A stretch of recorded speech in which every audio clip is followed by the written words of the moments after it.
నమస్కారం. ప్రతిధ్వని కార్యక్రమానికి స్వాగతం. ప్రపంచవ్యాప్తంగా కరోనా భయాలు వెంటాడుతున్నాయి. అమెరికా, యూరప్ దేశాల్లో మృత్యు గంటకులు మోగిస్తోంది.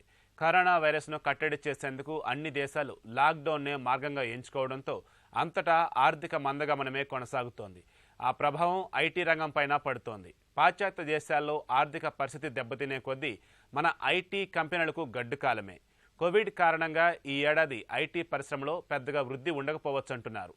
పాశ్చాత్య దేశాల నుంచి ప్రాజెక్టులు ఆగిపోయే అవకాశం ఉండటంతో కొన్ని సంస్థల నియామకాలు రద్దు చేస్తుండగా మరికొన్ని వాయిదా వేస్తున్నాయి. మరోవంక ఇమ్మిగ్రెంట్ వీసాలను తాత్కాలికంగా నిలిపివేస్తున్నట్లు అమెరికా అధ్యక్షుడు ట్రంప్ ప్రకటించడం భారత ఐటీ నిపుణులను కలవరపెడుతోంది. ఈ నేపథ్యంలో ఐటీ రంగం కరోనా ప్రభావంపై ప్రతిధ్వని చర్చను చేపట్టింది. చర్చలో పాల్గొంటున్న ప్రముఖులు భరణి కుమార్ అరోల్ గారు, CEO Infopeers solutions, Hyderabad software enterprises HYSEA ఉపాధ్యక్షులు, శుభకర్ ఆలపాటి గారు, global tree educational consultancy director.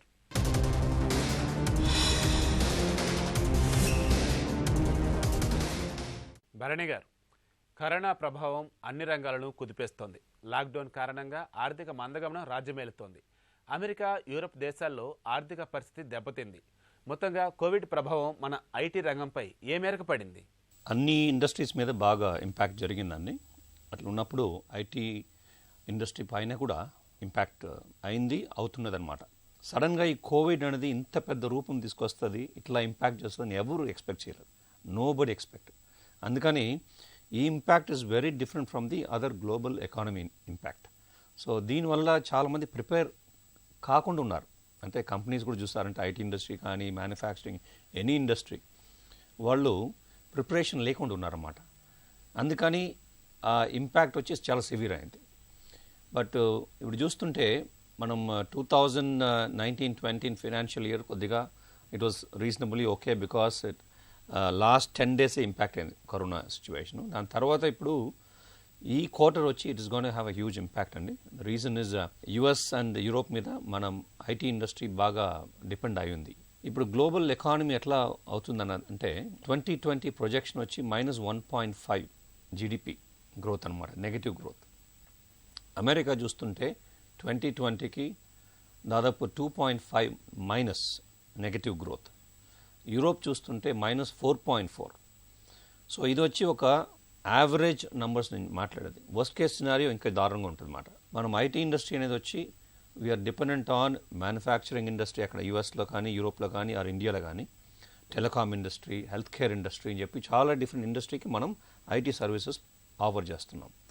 ఇట్లా ఉన్నప్పుడు అక్కడ ఏరోస్పేస్ ఇండస్ట్రీ చాలా పడిపోయింది, మ్యానుఫ్యాక్చరింగ్ పడిపోయింది, రీటైల్ ఇండస్ట్రీ పడిపోయింది. అలా అన్ని ఇండస్ట్రీస్ పడిపోయినప్పుడు మన సర్వీసెస్ కూడా ఇంపాక్ట్ అవుతుంది. ఎందుకంటే వాళ్ళకి రెవెన్యూస్ దెబ్బతిన్నప్పుడు వాళ్ళు కాస్ట్ తగ్గించుకోవాలని చూస్తారు. కాస్ట్ అన్నప్పుడు మెయిన్గా ఏది న్యూ ప్రాజెక్ట్స్ వస్తున్నాయో, ప్రాజెక్ట్స్ జరుగుతున్నాయో వాటిలంతా ఆపేస్తారు. ఆపిన తర్వాత అది ఐటీ ఇండస్ట్రీ మీద చాలా పెద్ద ఒక ఇంపాక్ట్ మనకు ఆబ్వియస్గా కనిపిస్తుంది. సో దిస్ ఇయర్ 2020 వచ్చి it is not gonna be a great year for IT అండి. Typically we have about say close to 7 to 8%, 9% growth జరిగేది అనమాట ఎవ్రీ ఇయర్. బట్ ఈ ఇయర్ వచ్చి కొంచెం గ్రోత్ చాలా తక్కువ ఉంటుంది మేము ఎదురు చూస్తున్నాం. మన దిగ్గజ ఐటీ కంపెనీల ఇటీవలి త్రైమాసిక ఫలితాలు బాగానే ఉన్నాయి. కోవిడ్ కారణంగా మున్ముందు మన ఐటీ కంపెనీల పరిస్థితి ఎలా ఉండొచ్చు అంటారు? అంటే it's too early to speculate అండి. ఏంటంటే ఇప్పుడు రికవరీ అనేది చాలా ఇంపార్టెంట్ అండి. ఇప్పుడు కోవిడ్ ఇంపాక్ట్ అయింది, మనకు వ్యాక్సిన్స్ లేవు, మెడిసిన్స్ లేవు క్యూర్కి. ఈ సిచ్యువేషన్ ఎలా ఉందంటే క్యూర్ అయ్యే వరకు దిస్ విల్ కంటిన్యూ, ఈ ఇంపాక్ట్ అనేది కంటిన్యూ అవుతుంది. బట్ రికవరీ అనేది చాలా మోడల్స్ ఉన్నాయి. ఇప్పుడు వి షేప్ మోడల్ అంటారు, యూ షేప్ మోడల్ అంటారు, కొంచెం హైబ్రిడ్ మోడల్ అంటారు. అదంతా ఎలా ఎందుకని చెప్తారంటే అలాగా ఇప్పుడు మనం మెడిసిన్స్ లేకుండా ఆర్ ఉన్న ఆల్టర్నేటివ్ మెడిసిన్స్ పెట్టుకుని, లేకపోతే ఈ సోషల్ డిస్టెన్సింగ్ అనే ఒక కాన్సెప్ట్ మనం ఫాలో చేసి, ఆర్ కంప్లీట్ మనం లాక్డౌన్ చేసి, ఆర్ లేకపోతే యూఎస్లో చేసినట్టు లాక్డౌన్ కంప్లీట్ చేయకుండా వాళ్ళు హర్డ్ ఇమ్యూనిటీ అంటారు, అది ఆ హర్డ్ ఇమ్యూనిటీ బేస్ చేసి అది కూడా చేయని అవుతుంది. సో డిఫరెంట్ మోడల్స్ చేయవచ్చు అనమాట. అందులో ఏ మోడల్స్ చేస్తున్నారో దాన్ని బేస్ చేసి రికవరీ ఉంటుందండి. రికవరీ మాత్రం ఎర్లీగా ఉంటే మనకు ఎకానమీ రికవర్ అవుతుంది. సో ఎంత త్వరలో మనం ఈ డిసీజ్ నుంచి రికవర్ అవుతున్నామో అంత త్వరలో మన ఎకానమీ రికవర్ అవ్వడానికి ఛాన్సెస్ ఉన్నాయి. శుభకర్ గారు, ఇమ్మిగ్రెంట్ వీసాలను తాత్కాలికంగా నిలిపివేస్తున్నట్లు అమెరికా అధ్యక్షుడు ట్రంప్ ప్రకటించడం భారత ఐటీ నిపుణులను కలవరపెడుతోంది. ట్రంప్ తీసుకున్న నిర్ణయం మనలకు ఇబ్బందికరమేనంటారా? ఫస్ట్ ఆఫ్ ఆల్ మండే ఆయన రాసిన ట్విట్టర్ స్టేట్మెంట్ చూసి అన్ని న్యూస్ ఛానల్స్ చాలా స్పెక్యులేషన్స్ స్టార్ట్ అయిపోయినాయి. ఇంకా మన వాళ్ళు తిరిగి వస్తారు, ఎలా అయిపోతుందంటే ఇంకా మనకి జాబ్స్ ఉండవేమో అనే పాయింట్ వచ్చింది. దానికి ఆయన క్లారిఫికేషన్ ఇస్తాను నిన్న నైట్, అంటే మనకి ట్యూస్డే అక్కడ మనకి ఇన్ఫర్మేషన్ ఇచ్చారు. ఏమి ఇన్ఫర్మేషన్ ఇచ్చారంటే only green card visa processing మాత్రమే తాత్కాలికంగా, అది కూడా 60 రోజులు మాత్రమే ప్రాసెసింగ్ ఆపేస్తామన్నారు. సో F1 కానీ H1 వీసాస్ కానీ ఏది కూడా ప్రాసెసింగ్ ఆపదలుచుకోలేదు. సో ఇమిగ్రేషన్ కింద అది రాదు. F1 అండ్ H1 అనేది మనది మెజారిటీ ఎవరైతే వెళ్తున్నారో వాళ్ళందరూ కూడా F1 అండ్ H1 మీద వెళ్తున్నారు. ఇంకా గ్రీన్ కార్డ్ ప్రాసెసింగ్ అంటారా, అవి మనకి ఇప్పటికే almost 7 years wait time, 9 years wait time, 12 years wait time, depending on various categories బట్టి అది లేట్ అవుతానే వస్తూ ఉంది. సో ఇది కూడా టెంపరీ స్టాప్ మాత్రమే. This is not going to be stopped for ever. ఈ 60 days స్టాప్ పీరియడ్ అని చెప్తున్నారు. మనకి 2016లో ట్రంప్ ఎలక్ట్ అయినప్పుడు కూడా అప్పుడు చాలా స్పెక్యులేషన్స్ ఉన్నాయండి, మనకి ఐటీ జాబ్స్ వెళ్ళిపోతాయి, ఇండియన్స్ ఉంచినారు, అది అంతా చెప్పి. We are inseparable in the US IT sector. ఎందుకనంటే జస్ట్ రీడింగ్ అ రిపోర్ట్, H1Bలో 63% కోటా మనకే వచ్చింది. సో మనోళ్ళనే ఎలక్ట్ చేసుకున్నారు. అండ్ ఇప్పుడు గనక చూసుకుంటే 22 million జాబ్స్ పోయినాయి యూఎస్లో, లేకపోతే ఇంతమంది అన్ఎంప్లాయ్మెంట్ బెనిఫిట్ తీసుకుంటున్నారు. 22 million పీపుల్ అన్ఎంప్లాయ్మెంట్ బెనిఫిట్ కోసం అప్లై చేశారు. దీనిలో కనుక మీరు కంపల్సరీ కనుక గమనించుంటే STEM based science, technology and engineering and mathematics based ఉన్న వాళ్ళల్లో జాబ్స్ పోయిన వాళ్ళు ప్రస్తుతానికైతే చాలా చాలా తక్కువ మంది. మెజారిటీ కూడా ఈ సర్వీస్ ఓరియంటెడ్ కానీ, అంటే ఈ సూపర్ మార్కెట్స్లో వర్క్ చేసేవాళ్ళు, ఏదైనా మ్యానుఫ్యాక్చరింగ్ యూనిట్స్లో వర్క్ చేసేవాళ్ళు కానీ, లేదంటే సర్వీస్ స్టేషన్స్లో వర్క్ చేసేవాళ్ళు కానీ, రెస్టారెంట్స్లో వర్క్ చేసేవాళ్ళు కానీ, వీళ్ళకే జాబ్స్ ఎక్కువపోయినాయి. ప్రస్తుతానికి కనుక మీరు మాట్లాడితే సాఫ్ట్వేర్ నిపుణులు లేకపోతే ఎవరైతే మన ఐటీ ప్రొఫెషనల్స్ ఉన్నారో వాళ్ళకి జాబ్స్ పోయింది చాలా తక్కువ. ముందు పోవచ్చు, అంటే ఈ ఇంపాక్ట్ ఎలా ఉంటుందన్న దాన్ని బట్టి మనకు తెలుస్తుంది కానీ, బట్ ప్రస్తుతానికైతే అది ఏమీ లేదు. సో స్టూడెంట్స్ వీసాస్ కానీ లేకపోతే H1 వర్కింగ్ ప్రొఫెషనల్స్ వీసాస్ కానీ ఈ ఇమ్మిగ్రేషన్ సస్పెన్షన్ వర్తించదు. భరణి గారు, కోవిడ్ కారణంగా ఈ ఏడాది ఐటీ పరిశ్రమలో పెద్దగా వృద్ధి ఉండకపోవచ్చు అంటున్నారు. 2008 నాటి ఆర్థిక మందగమనం వచ్చే అవకాశం కనిపిస్తుందంటారా? ఈ ఒక ఇంపాక్ట్ అనేది వచ్చి 2008 ఫైనాన్షియల్ క్రైసిస్ కన్నా కొంచెం ఎక్కువేనండి, వితౌట్ అ డౌట్. ఎందుకంటే we're talking about a crisis. World War II తర్వాత ఇట్లాంటి ఒక క్రైసిస్ రాలేదు అని చెప్పి అందరూ అనలిస్ట్ చెప్తున్నారు, అందరు నిపుణులు చెప్తున్నారు. మీరు చెప్పినట్టు IMF కూడా మేడ్ దిస్ ఆబ్జర్వేషన్ దట్ మన 2008 రిసెషన్ కన్నా ఇది ఇంకా ఎక్కువ ఇంపాక్ట్ ఉంటుందని తను చెప్పారు. ఇండియా ఐటీ సర్వీసెస్ చాలా ఇంపార్టెంట్ భాగంగా ఉంది యుఎస్లో కానీ యూకేలో కానీ, వెరెవర్ ఇట్ ఈస్. నిజమే అండి. బట్ అక్కడ వాళ్ళ ఎకానమీ పడినప్పుడు మనకు దాని ఒక ఇంపాక్ట్ మనకు వస్తుందండి. 5-6 years 10 yearsలో మనం ప్రోడక్ట్స్ ఈ స్టార్టప్ ఈకో సిస్టమ్ అనే దాంట్లో కొంచెం బాగా ఫోకస్ చేస్తున్నాం. సో అక్కడే వచ్చి ఇంటలెక్చువల్ ప్రాపర్టీస్ అంటారు. మనం we just have to invest in intellectual properties. అవంతా ఐడియాస్ బేస్ చేసి మనంగా ప్రోడక్ట్ ఉత్పత్తి చేసి అది అమ్మడం వచ్చి ఇంటలెక్చువల్ ప్రాపర్టీ రైట్స్ దాని కింద వస్తుంది అనమాట. ఇప్పుడు మనం ఈ సర్వీస్లోనే మనం చాలా ఫోకస్ చేసే వల్ల ఇంపాక్ట్ ఉంటుంది. మనం బిజినెస్ మోడల్స్ కొంచెం చేంజ్ చేసుకోవాలండి. మనం అగైన్ చాలా ప్రోడక్ట్స్ డెవలప్ చేయాలి. మనం డెలివరీ చేసే విధానం, మన సర్వీస్ డెలివరీ చేసే విధానం కూడా మనం మార్చుకోవాలి. ఫర్ ఎగ్జాంపుల్ టీసీఎస్ CEO మనం చెప్పారు, ఈ కోవిడ్ ఇంపాక్ట్ ద్వారా వర్క్ ఫ్రమ్ హోమ్ అనే ఒక కాన్సెప్ట్ ఎంతవరకు రూపం తెచ్చిందంటే ఫ్యూచర్లో టీసీఎస్ వచ్చి దే ఆర్ కాంటంప్లేటింగ్, వాళ్ళు thinking 25% of employees only will work from office అని ఒక థాట్ ప్రాసెస్ తీసుకొచ్చిందనమాట. So that is a new development in the thought process. మనం డెలివరీ ఎలా చేయడం, మన సర్వీస్ మోడల్ ఎలా మార్చుకోవాలి, అదంతా this is bringing about lot of awareness, new thought processes, new models. ఇట్లా కొద్దిగా మార్చామంటే మనం డెఫినెట్గా మిటిగేట్ చేయవచ్చు, ఈ ప్రాబ్లమ్స్ నుంచి కొంచెం మిటిగేట్ చేయవచ్చు. అందులో ఇప్పుడు ఇమిగ్రేషన్ గురించి మీరు అడిగారు క్వశ్చన్. ఆ టైంలో ఇండియా ఇమిగ్రేషన్ ఎట్లా ఉంటుందంటే మనం దాదాపు ఒక 450,000 పీపుల్ అండి గ్రీన్ కార్డు కోసం వెయిట్ చేస్తున్నారు ఇండియన్సే. బట్ మనకి వచ్చి క్యాప్ ఉందన్నమాట 7%. ఆ 7% క్యాప్లని మరి చేస్తూ ఉంటే దాదాపు ఇంకొక 50 ఏళ్ళు మనం ఉన్న 2009 నుండి అప్లై చేసిన green card holders will continue to just get green card over period of time. అంత బ్యాక్లాగ్స్ ఉండిపోయాయి. ఇదేమవుతుందంటే అక్కడ they are trying to do make America great again అని చెప్పి ఆ కాన్సెప్ట్ మీద వాళ్ళు చేసినప్పుడు మనం కూడా సర్వీస్ డెలివరీ బిజినెస్ మోడల్స్ మార్చుకొని ఇప్పుడు కంపెనీస్ కూడా ఏం చేస్తున్నారు, యూఎస్లో టాలెంట్స్ చూస్తున్నారు అనమాట. Instead of only bringing everybody on H1, అక్కడ ఏం చేస్తున్నారంటే దే జస్ట్ ట్రైనింగ్ పీపుల్. ప్రస్తుతం ఈ COVID-19 వల్ల అమెరికాలో కంపెనీలకు లాభదాయకంగా తగ్గినట్టయితే ఆ ప్రభావం మన ఐటీ కంపెనీలపై ఏ రకంగా పడవచ్చు అంటారు? హై లెవెల్ ఉండొచ్చండి. ఎందుకంటే నేను ఇందాక చెప్పినట్టు ఒక ఎగ్జాంపుల్ చెప్తానండి. కమర్షియల్ ఏరోస్పేస్ ఉంటారు, అంటే ఈ బోయింగ్ కానీ ఎయిర్ బస్లు కానీ ఉన్నాయి కదండి, వాళ్ళంతా వచ్చి they just develop commercial air crafts. వాళ్ళు హ్యూజ్ ఇండస్ట్రీ.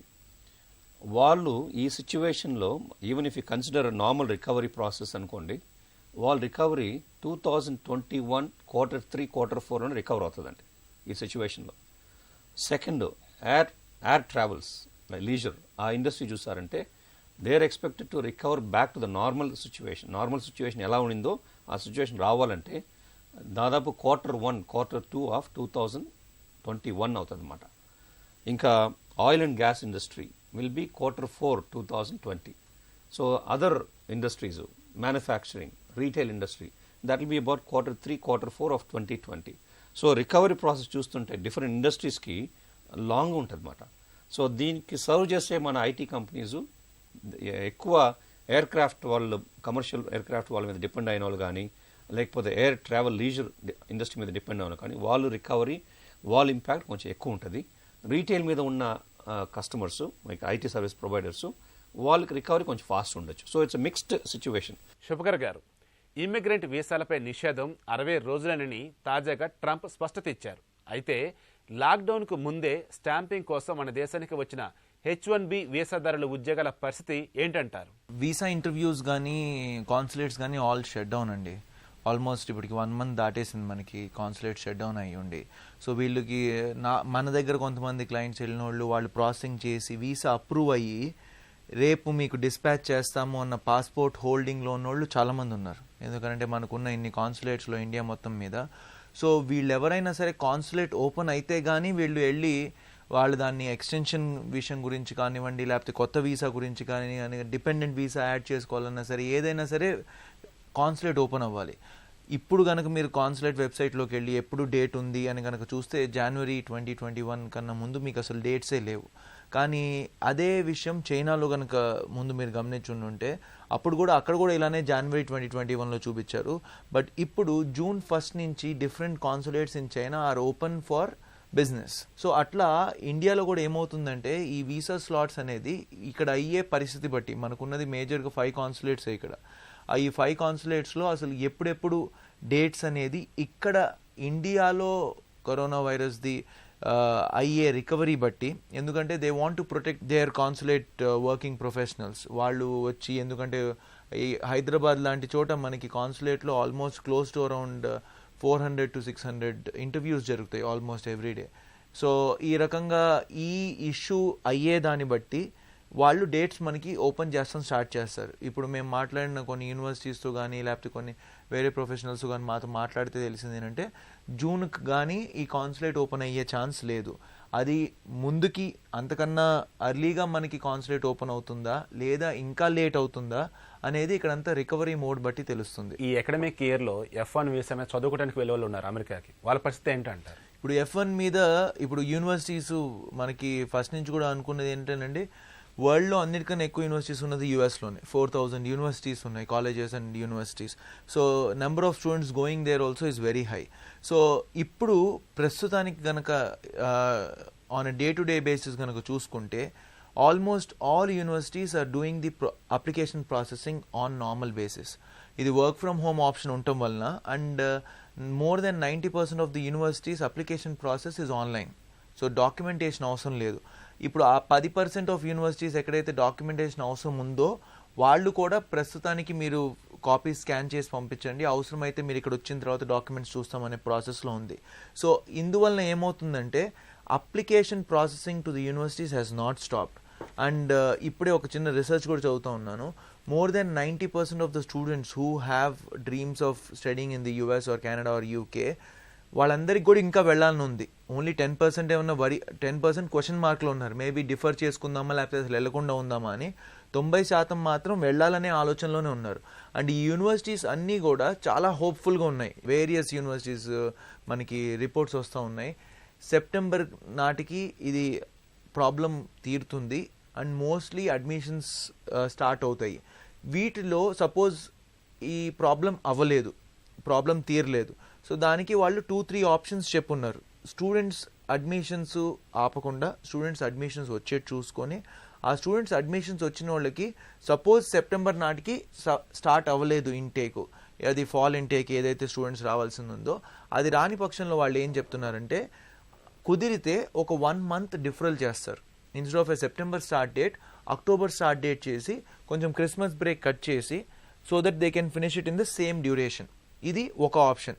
సపోజ్ అప్పటికి ఆ స్టేజ్ ఇంకా రాలేదు, ఇంకా భయంగా ఉంది ఎట్లా అనే ఆలోచన ఉంటే most of the universities online program start చేయబోతున్నారు. సో వాళ్ళు ఏం చేస్తున్నారంటే ఈ ఆన్లైన్ ప్రోగ్రాంలో భాగంగా 1 or 2 సెమిస్టర్స్ వాళ్ళు ఇండియాలో ఇంట్లో కూర్చొని సెమిస్టర్ చేయొచ్చు. నెక్స్ట్ సెమిస్టర్ నుంచి అక్కడికి వెళ్ళి, అంటే జనవరి స్ప్రింగ్ ఇంటేక్ నుంచి అక్కడికి వెళ్ళేట్టుగా. సపోజ్ అదే కాకుండా ఏ స్టూడెంట్స్కి అయినా సరే ఏదైనా డిపాజిట్స్ పే చేసినా ప్రాసెసింగ్లో ఉన్నా సరే వాళ్ళు మేము డిఫర్ చేస్తామంటే ఆటోమేటిక్ డిఫరల్ చేస్తాం, కానీ వాళ్ళు రిఫండ్ కావాలంటే కంప్లీట్ రిఫండ్ ఇస్తామనే ధైర్యం వాళ్ళు ఇస్తాం వలన as of now students processing అనేది స్మూత్గా కంటిన్యూస్గా అయిపోతూనే ఉంది. ఇప్పుడు అమెరికా తర్వాత మన వాళ్ళు ఎక్కువగా చూస్తుంది కెనడా, ఆస్ట్రేలియా వైపు చూస్తున్నారు విద్యార్థులు. అక్కడ పరిస్థితి ఆశాజనకంగా ఉందంటారా? ఇప్పుడు కెనడా, ఆస్ట్రేలియా, యూకే అండి, ఈ 3 మనకి బిగ్ డెస్టినేషన్స్. అండ్ యూకే రీసెంట్గా లాస్ట్ 1 year నుంచి post study work rights system వలన చాలా డిమాండ్ పెరిగింది. వీటన్నిటిలో యూకేలో కేసుల సంఖ్య కూడా బాగా హెవీగానే, యూకేలో కేసుల సంఖ్య బాగా పెరిగింది. Australia and Canada comparatively less number of cases ఉన్నాయి. అన్నిటికన్నా హోప్ఫుల్ ఏంటంటే కెనడా ఇప్పటికీ కూడా కెనడా అప్లికేషన్ ప్రాసెస్ నడుస్తూ ఉంది. ఆన్లైన్ సబ్మిషన్, ఇక్కడ దాకా యూఎస్ లాగా మనం వీసా ఇంటర్వ్యూకి వెళ్ళాల్సిన అవసరం లేదు. కెనడాకి ఏంటంటే ఆన్లైన్లో వెళ్ళి సబ్మిషన్ చేసేయచ్చు. దానివల్ల Canada is very hopeful. Australia universities also are very hopeful. యూకేతో సహా, యూకే యాక్చువల్లీ కొంచెం ఎక్కువ ఎఫెక్ట్ అయినా కూడా వాళ్ళు సెప్టెంబర్ ఇంటేక్ మోస్ట్లీ పాజిటివ్ అని చెప్పి ఏ యూనివర్సిటీస్ కూడా అప్లికేషన్ ప్రాసెసింగ్ ఆపలేదు. భరణి గారు, కోవిడ్ కారణంగా పాశ్చాత్య దేశాల నుంచి ప్రాజెక్టులు ఆగిపోయే అవకాశం ఉండటంతో ఐటీ రంగంలో పనిచేస్తున్న వారి ఉద్యోగాలు కోల్పోయే ప్రమాదం ఉందంటున్నారు.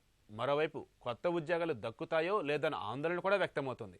అసలు పరిస్థితి ఎలా ఉండబోతుందంటారు? ఇండియా మార్కెట్ చూస్తారనుకోండి, చాలా కంపెనీస్ వచ్చి they already made a commitment అండి. అంటే లార్జ్ కంపెనీస్, కాగ్నిజెంట్ కానీ, ఇన్ఫోసిస్, విప్రో వాళ్ళంతా వాళ్ళు ఏం చెప్పారంటే మరి ఆల్రెడీ మేము ఎవరికి ఆఫర్స్ రోల్అవుట్ చేశామో వాళ్ళంతా మేము హానర్ చేస్తామని చెప్పారు. సో అదొకటి.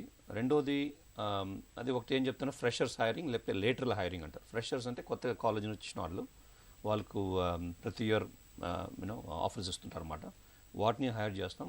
లేటరల్ హైరింగ్ అంటే for example 4 years, 5 years, 6 years service ఉన్నవాళ్ళు ఇంకో కంపెనీ నుంచి ఈ కంపెనీకి మారినప్పుడు వాళ్ళకి ఆఫర్ చేస్తారు కదండి. అలాంటి ఆఫర్ చేస్తే కూడా మేము హానర్ చేస్తాం. Will just get them on board. Only thing వాళ్ళు వచ్చి ఆఫీస్ రాకుండా they have to be working from home. Induction program కానీ, ట్రైనింగ్ ప్రోగ్రామ్ కానీ అలా జరుగుతాయని చెప్పి వాళ్ళు ప్రామిస్ చేస్తారు. సో ఈ ఇయర్ 2020 వరకు చూస్తుంటే జాబ్ లాసెస్ కానీ, కొత్త జాబ్స్ ఇవ్వడం కానీ దాంట్లో ఏమంత మార్పులు ఉండవండి. ఈ ఇంపాక్ట్ అనేది వచ్చి నేను చెప్పినట్టు రికవరీ ప్రాసెస్ డిపెండ్ అయి ఉంటుందండి. అంటే సూనర్ అమెరికా, యూరోప్ రికవర్ అయిందంటే I'm sure we will continue to be as usual. So అట్లాంటి ఒక పరిస్థితి మనకు కనిపిస్తుంది ఇక్కడ. బట్ ఏంటంటే America recovery is a very big question mark right now. అదే మనకు చాలా unknown, it's a very unknown situation. మన భారతదేశ వ్యాప్తంగా టాప్ మోస్ట్ కంపెనీస్ ఎన్నో ఉన్నాయి ఐటీ కంపెనీలు. ఇందులో 50 లక్షల మందికి పైగా నిపుణులు పనిచేస్తూ ఉన్నారు. వీళ్ళలో ఎంతమంది మీద ప్రభావం పడే అవకాశం అనేది ఉంటుంది? నేను చెప్పినట్టు లే ఆఫ్స్ అనేది ఉండదండి ఇప్పటికి. సో ఇప్పుడు మన తెలంగాణ గవర్నమెంట్లో కూడా ఆనరబుల్ మినిస్టర్ కేటీఆర్ గారు కూడా చెప్పారు, అంత ఐటీ కంపెనీస్కి అంతా ఒక రిక్వెస్ట్ చేస్తారు తను. ఈ సిచ్యువేషన్ వచ్చి చాలా వెరీ అన్ప్రెసిడెంటెడ్ సిచ్యువేషను. మీరు దయచేసి ఎవరిని లే ఆఫ్ చేయమాకండి.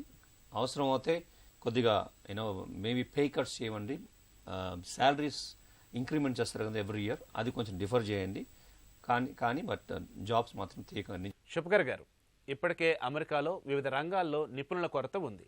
తాజాగా వలసలను ఆపేందుకు ట్రంప్ తీసుకున్న నిర్ణయం దీర్ఘకాలంలో అమెరికాకే నష్టమంటారా? అంటే మనము ట్రంప్ చేసిన డెసిషన్ ఒకటి మనం చాలా స్పెసిఫిక్గా అబ్జర్వ్ చేయాల్సిందండి. ఇప్పుడు let's make America great again అని కానీ, లేకపోతే అమెరికన్స్కే ఫస్ట్ ఆప్షన్ ఆఫ్ జాబ్స్ అన్నది ఫస్ట్ నుంచి కూడా ట్రంప్ భయపడుతుంది సర్వీస్ జాబ్స్ కండి. ఎందుకనంటే అమెరికాలో ఐటీ ప్రొఫెషనల్స్ కానీ, ఇంజనీరింగ్ ప్రొఫెషనల్స్, ఈ స్టెమ్ బేస్డ్ ఎవరైతే ఉన్నారో, ఇప్పుడు కాలేజ్ ఎన్రోల్మెంట్స్ చూసుకున్నాం అనుకోండి, అమెరికన్స్ ఎవరైతే లోకల్స్ ఉన్నారో వాళ్ళల్లో STEM enrollments are less than 20%. ఆయన బాధ అంతా కూడా ఎప్పుడు కూడా ఈ లోవర్ లెవెల్ జాబ్స్ అండ్ ఏదైతే సర్వీస్ ఓరియంటెడ్ జాబ్స్ ఉన్నాయో దాని గురించే భయం. దానికి అది మేజర్ ఛాలెంజ్ మెక్సికోనేనండి. మెక్సికో ఆర్ సౌత్ అమెరికా, ఎక్కడి నుంచి అయితే మేజర్ ఇమిగ్రెంట్స్ వస్తున్నారు. ఇందాక ఒక రిపోర్ట్ చదువుతూ ఉంటే అదే చూస్తూ ఉన్నారు. 16% ఆఫ్ గ్రీన్ కార్డ్స్ ఏదైతే వస్తున్నారో మ్యాక్సిమం వచ్చేది మెక్సికోకి ఇయర్ ఆన్ ఇయర్. అది 15% నుంచి 16%కి పెరిగింది. Average India comes second almost 8% and China comes third at 6%. అంటే మెక్సికన్సే ఈ గ్రీన్ కార్డ్ ప్రాసెసింగ్ ఎక్కువ తీసుకోవడమే కాకుండా అమెరికన్స్ని డిస్ప్లేస్ చేస్తున్నది ఈ Mexicans and south Americans at the service level entry jobs. IT professionals ఉన్నారనుకోండి, ఇప్పుడు మీరు సరే ఇండియన్స్ని మీరు తీసి పక్కన పెట్టాలనుకుంటున్నారు, కానీ మీకు అక్కడ అవసరం ఉంది, జనాలు వచ్చి అది చేయాల్సిన ఆ వర్క్ ఏదైతే చేయాల్సిన అవసరం ఉందో ఆ వర్క్ చేయగలిగే నైపుణ్యం లేదు వాళ్ళ దగ్గర. సో వాళ్ళు automatically they have to depend. ఇవాళ రోజున ఈ లాక్డౌన్ పరిస్థితుల్లో ఉన్నప్పుడు ఏ కంపెనీస్ ఎక్కువ వర్క్ చేస్తున్నాయి? ఈ టెక్నాలజీ కంపెనీస్. అందరూ వర్క్ ఫ్రమ్ హోమ్ అనే ఆప్షన్ ఇవ్వగలుగుతున్నారు. మోర్ ఆర్ లెస్ వాళ్ళే have been the backbone during this lockdown to support various systems. So ఆ రకంగా చూసుకుంటే వాళ్ళు ఇప్పుడు ఈ ఇమిగ్రేషన్ నేను తీసేస్తాను, నేను డిస్ప్లేస్ చేస్తాను అన్న పాయింట్ వచ్చినా సరే comparatively the influence on Indians is going to be lesser. అలానే మీరు ఈ మనకి వస్తున్న ఈ గ్రీన్ కార్డ్ బ్యాక్లాగ్ కనుక మీరు చూస్తే కనుక, because of the American system backlogs అంత ఎక్కువ అవటానికి రీజన్ ఎందుకు అని అంటే, ఇక్కడ ఓన్లీ ఎవరైతే వర్కింగ్ ప్రొఫెషనల్ వస్తున్నారో ఆ వర్కింగ్ ప్రొఫెషనల్ వాళ్ళ వర్కింగ్ ప్రొఫెషనల్ స్పౌస్ అండ్ కిడ్స్కి మాత్రమే ఇవ్వకుండా అమెరికన్ సిస్టంలో మీరు పేరెంట్స్కి, మీ సిస్టర్స్కి, మీ బ్రదర్స్కి పెట్టారు. సో ఆ system family based visas whatsoever, మీరు అది whether it be parents, even siblings, వీళ్ళందరిది.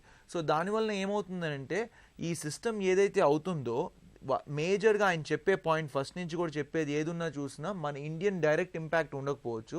It is more of to make sure that service jobs are not taken off and it will be more for Mexicans or South Americans. చెప్పినట్టు one more point, జనరల్గా Indians వచ్చి all technology jobs ఉంటారండి. And very importantly average salary per Indian in America is close to $1 lakh అండి per year.